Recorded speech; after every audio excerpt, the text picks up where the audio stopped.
who you are, not who you want. You may want to attract a governor into your life. You may want to attract a cabinet secretary into your life.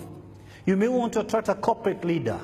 In reality, however, you don't attract who you want, you attract who you are.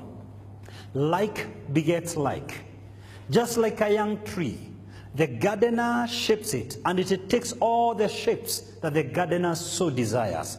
So must you reproduce yourself in the life of your child. Kids are like tape recorders, watching your every move, listening to your every speech, and eventually you duplicate yourself into their lives. You see what I do in my house every evening? I go and kneel by the bedside of my two children. I bless them every day. I pray for them every day. If I make a mistake of not doing that, they will demand it, because it was installed before they learned how to speak. It's a culture that I cultivated. Number 4, connect with your child. Connect with your child. To connect means to create the time, to deliberately create the time. You see, ladies and gentlemen, we have time for what we value. As I speak to you tonight, there's a phone call that can come and you walk out on me, irrespective of what I'm sharing. There are other people who will be looking for you in the course of this fellowship, but you may never remember to call them back. Tomorrow morning, you will call people depending on who you value and in the order of priority on how you value them.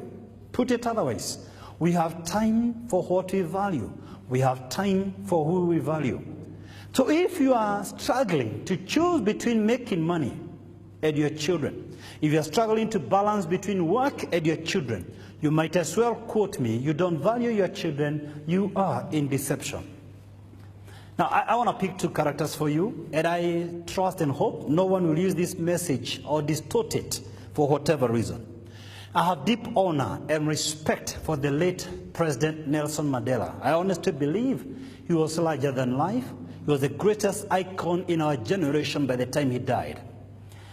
But I've often wondered, although we are told he may have suffered 27 years in jail, among many others, he lost 3 of his own children to HIV/AIDS.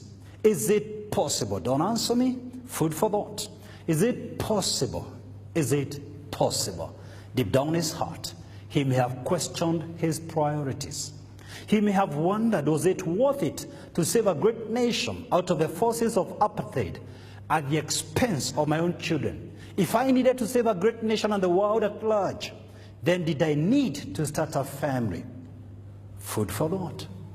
I wonder how many listening to this voice tonight would want to reach the epic of their career ladder and lose their own children to HIV/AIDS, to drug abuse, to violence, to crime.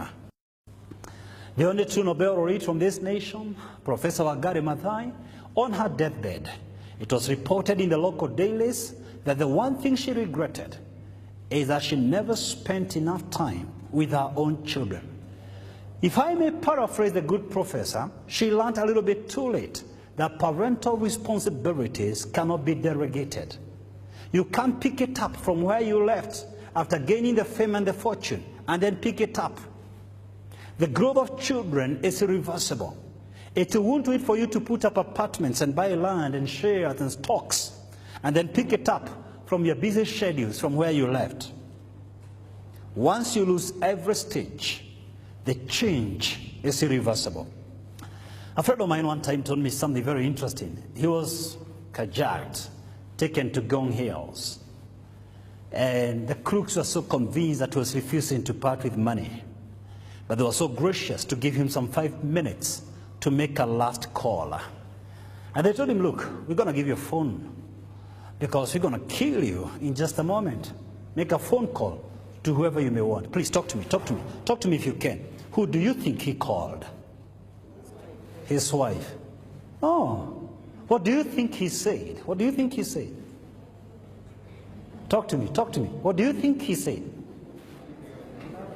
Kuna mawe nilikuwa nimeacha hapo ya kujenga, sio kimao. Ile mjengo si kumaliza. Do you think that's what he said? Did he call his boss? Obviously, he's still alive. That's why he gave me the story, so don't be sad. They released him. But if you really want to know the most critical